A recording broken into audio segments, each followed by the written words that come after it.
In the cutthroat world of hip-hop empires where fortunes are built on beats, branding, and unbreakable alliances, few stories capture the drama of betrayal and triumph like the saga of Jay-Z and Dame Dash.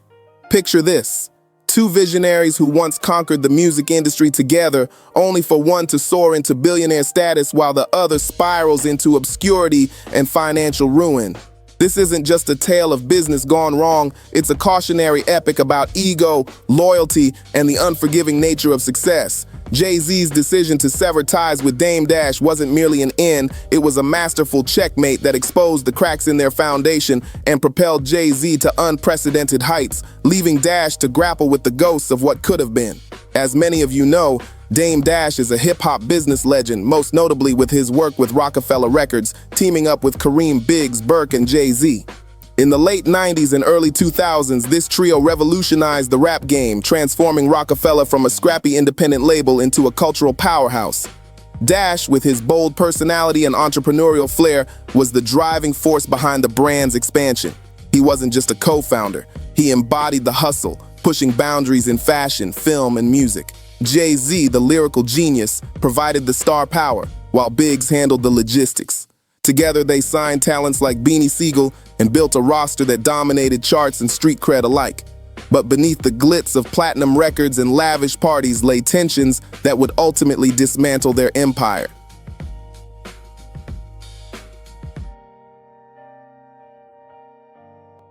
Love, let's discuss affection. Is it all you dreamed and desired? Or does the emotion torment you? To understand the depth of their fallout, we must first revisit the golden era of Roc-A-Fella. Founded in 1994, the label started as an outlet for Jay-Z's music after he faced rejections from major labels. Dash, already a savvy promoter, saw potential in Jay-Z's raw talent and street-smart lyrics. With Biggs' financial backing, they bootstrapped their way to success. Albums like Jay-Z's Reasonable Doubt set the tone, blending introspective storytelling with commercial appeal. By the early 2000s, Roc-A-Fella had secured a lucrative distribution deal with Def Jam Recordings, catapulting them into the mainstream. Dash's role was pivotal. He diversified the brand, launching Roc-A-Wear in 1999, which became a streetwear staple grossing hundreds of millions. His vision extended to films like Paid in Full, where he served as producer, further cementing Roc-A-Fella's cultural influence.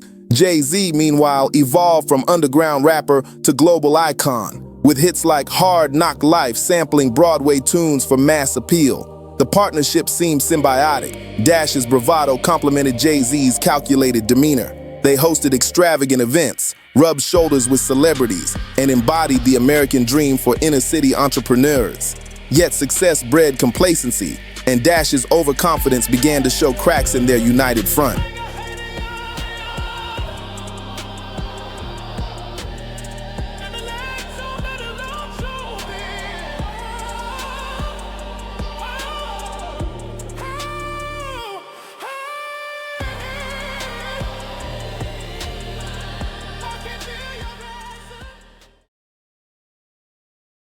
The fracture began during Roc-A-Fella's heyday, when Dash unilaterally decided to bring in Cameron and his Diplomats crew, positioning them as vice presidents.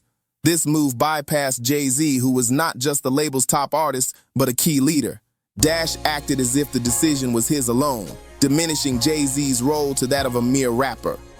Jay-Z, ever the strategist, pushed back in his lyrics, famously declaring in The Takeover lines that underscored his dual identity. This wasn't mere bravado, it was a direct rebuttal to Dash's attempts to sideline him. Jay-Z saw the writing on the wall. Dash was importing a faction that clashed with his vision, treating their partnership as unequal. Cameron and Jay-Z's strained relationship only exacerbated the issue. Reports from insiders, including breakdowns from creators like Never Stop Sherry on TikTok, highlight how Dash's shady maneuvers, acting like Jay-Z was an employee rather than a co-equal, eroded trust. When is Dame Dash gonna be honest about why Jay-Z actually left him and stop trying to recreate history and really manipulate the younger generation into believing these lies? Everyone knows when Jay-Z and Dame Dash were the presidents and all this kind of stuff of Roc-A-Fella, Dame Dash brought in Cameron Dipset basically and said he was going to make them vice presidents. Mind you, Jay-Z was also a part of Roc-A-Fella leadership, and Dame was acting like this was only his decision, basically trying to treat Jay-Z like Jay-Z was just a rapper. And that's why in Jay-Z's songs he says, I'm a businessman. Not only am I the businessman, I'm a businessman, because Dame Dash was trying to play him out like he was just a rapper.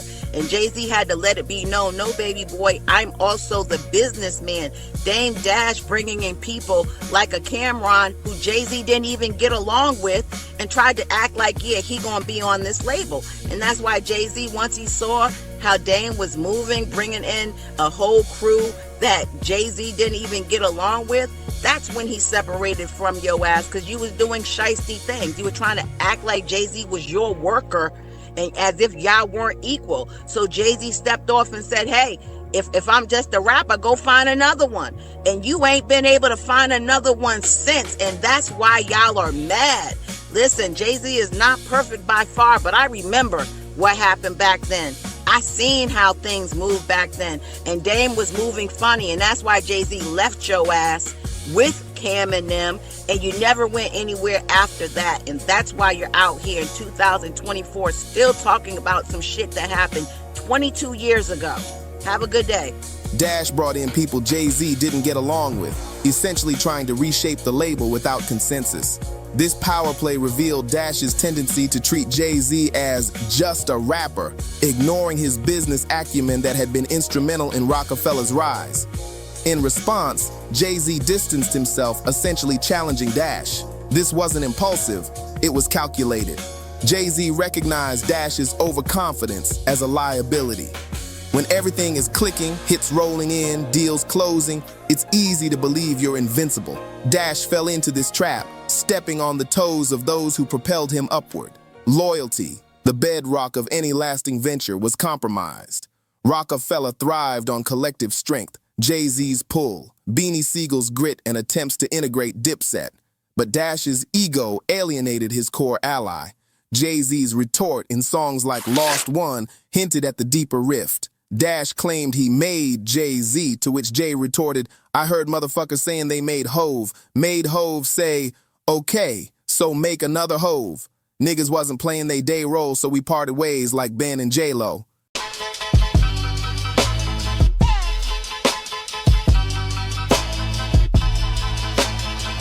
Someone's been hustling for ages.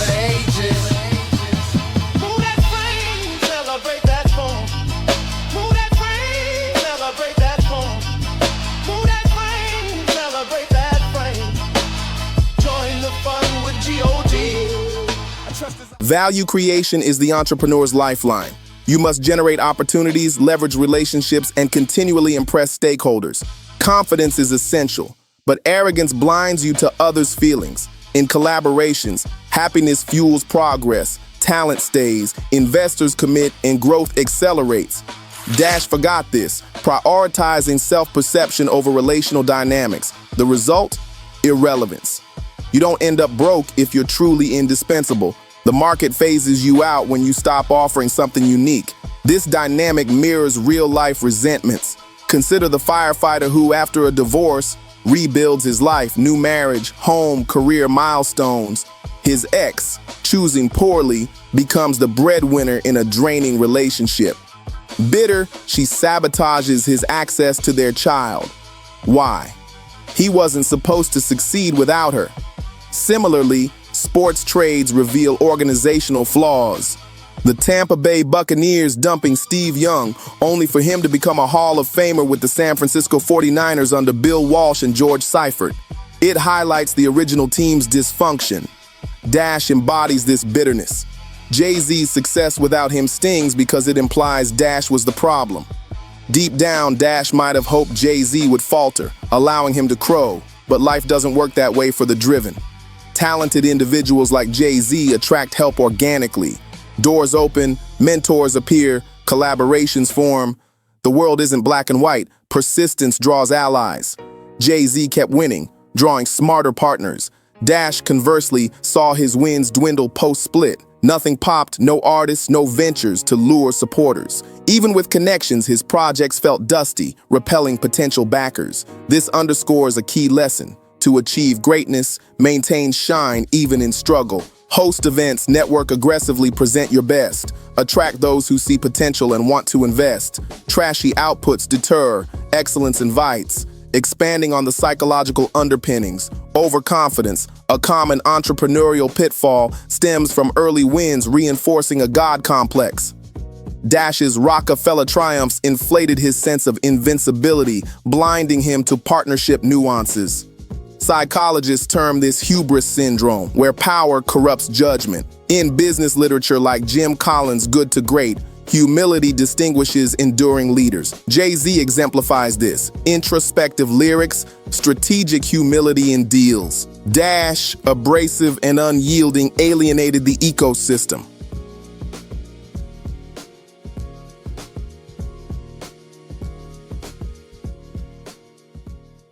Financially, Dash's bankruptcy stems from mismanagement. Reports detail debts exceeding $10 million, including tax liens and failed investments. Without Jay-Z's draw, ventures like DD172 label couldn't scale. Jay-Z, diversifying into venture capital and cannabis, Douce Cognac partnership, mitigated risks. His Ace of Spades sale to LVMH for $315 million in 2021 exemplifies adaptive strategy. Culturally, this feud reflects hip-hop's evolution from street hustle to corporate savvy. Early moguls like Dash prioritized bravado. Modern ones like Jay-Z blend it with diplomacy. Dash's rants on platforms like TikTok keep him visible but not viable. They manipulate narratives, portraying Jay-Z as disloyal, but facts counter. Jay-Z offered buyouts. Dash refused. In the last decade, Dash has become a consistent complainer, fixated on rewriting history rather than building anew. This victimhood narrative misleads younger generations who idolize hip-hop entrepreneurs but miss the lessons in resilience. Jay-Z, worth over $2 billion by 2023 estimates, continues innovating, launching Monogram Cannabis and partnering with NFL for social justice initiatives. His ability to elevate post-Dash proves the split was liberating, not limiting. In conclusion, fans misinterpreting Jay-Z's split from Dame Dash as vindictive, when it was truly an act of liberation. By severing ties, Jay-Z escaped toxicity, building an empire on innovation and relationships. Dash's fall teaches success demands humility, adaptability, and social grace. As he grapples with bankruptcy, perhaps reflection could spark revival. But until he owns his role, the saga remains a stark reminder. In business, as in life, you reap what you sow. Jay-Z sowed seeds of growth, Dash, weeds of resentment. The result? One legend endures, the other fades, a testament to the power of moving forward without bitterness. This narrative takes on even greater poignancy in 2025, as recent developments underscore the enduring divide. Just days ago, on September 6, 2025, Dame Dash filed for Chapter 7 bankruptcy in Florida, reporting a staggering $25.3 million in debts against a mere $4,350 in assets. This filing, tied to unpaid taxes and lawsuits, includes the loss of assets like the rights to the film Paid in Full, which was acquired by 50 Cent in a bankruptcy auction. Meanwhile, Jay-Z's fortune has ballooned to an estimated $2.5 billion as of early 2025, making him the world's richest musician. His recent ventures, including expansions in Roc Nation, Douce Cognac, and new investments in tech and entertainment, continue to diversify his portfolio. The feud, far from fading, has reignited public discourse. In August 2025, former Roc-A-Fella artist Memphis Bleek stated there's no return to their past relationship, emphasizing irreparable damage. Let me ask you, from your point of view, do you ever foresee a future where... No. No? Hove and Dame never speak? Yeah. No. I feel like a line was crossed, man. Too much. You don't see no future where that happens. Too much. Here's the reason why I asked. If you said you'll get him backstage now. No, I didn't say I'd get him backstage. Only if the comfort level was at yellow. Oh, okay. But other than that, I put him in row 12. You said you asked first. Yeah, I put him in row 12. He had you taking him backstage, holding him by his head, walking him in. Niggas cross the line that's no return, bro. You know, them art of dialogue interviews, like, I don't know how much niggas get paid for that shit or whatever, but it's like when you speak on personal issues, a man's kids, a man's integrity, and you know niggas going through cases and shit, and you speaking on that, it's like, it's no return from that, bro. It's like, that's the button. But they say George Bush the button, that's the button, nigga. Critics like Lance Rivera have called out Jay-Z for not aiding Dash amid his woes, invoking their shared history. I think that Jay-Z, again, I hate to keep bringing your name up, but I think it's some sucker shit. I think it was some sucker shit when they excluded him from the history of who he is and Roc-A-Fella and that Brooklyn Museum shit. I think it's unjust. You know what I'm saying? I think that regardless to whatever, yeah, Dame got his money. He probably did some things that he did with his money that was, you know what I'm saying? But nah, he not supposed to be in the situation that he's in. Yet Dash's own comments on platforms like Reddit and Instagram reveal ongoing bitterness, including silence on an $800,000 debt earlier in the year. These updates highlight how unchecked ego can lead to prolonged downfall, while strategic evolution fosters lasting success. Extending this further, the story serves as a blueprint for aspiring entrepreneurs. Prioritize partnerships over power grabs, innovate relentlessly, and cultivate networks that withstand time. In an AI-driven future where business simulations can model such scenarios, one might generate endless variations, imagining alternate timelines where Dash adapts or Jay-Z stumbles. But in reality, the contrast is clear. Jay-Z's empire thrives on calculated risks and collaborations, while Dash's serves as a warning of isolation's cost. As hip-hop enters new eras with AI-generated music and virtual empires, this feud reminds us that human elements, loyalty, humility, and resilience remain irreplaceable. The conclusion? True legacy isn't built on past glories, but on the ability to evolve, a lesson that can be repeated, extended, and applied across generations and technologies. So, what do you think of the epic saga between Jay-Z and Dame Dash? Drop your thoughts in the comments below. Do you side with Jay-Z's strategic moves or feel Dame got a raw deal? If this breakdown resonated with you, smash that like button to show your support. And don't forget to subscribe for more videos like this. Hit that bell icon too so you never miss an update. Let's keep the conversation going. Drawing us nearer. Journey through illness, unimaginable fame. Blurring the lines, love sacred name, anti-Semitism.